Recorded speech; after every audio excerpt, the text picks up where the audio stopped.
Today's announcement will give people and businesses up and down our country immense comfort over what will be a difficult winter. The Chancellor announced an extension of the furlough scheme until the end of March.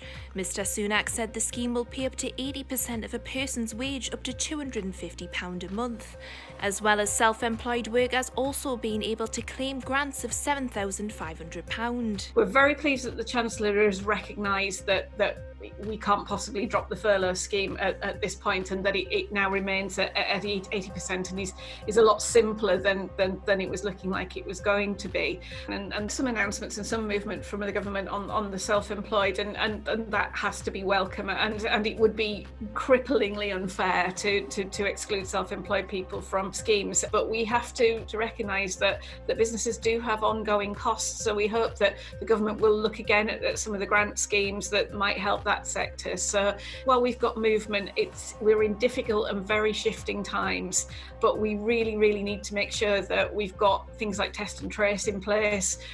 We've got robust testing systems, which means that we can get back to normal as soon as we possibly can, and that's the thing that will save the most businesses. The Chancellor's announcement will be a relief for most employees, although there's concerns over the long-term effects the pandemic will have on businesses. It's going to be a long-term thing, and it's got to be what they say it is, which is that real commitment to levelling up, which means that, you know, it's the North East economy being treated fairly. There are a lot of things that are short-term measures, like the loans, like the grants, but really we need to address things that are structurally wrong with the economy. Really, it's got to be a recovery package in the round, rather than something that is more about building and something that's targeted on one area of the economy.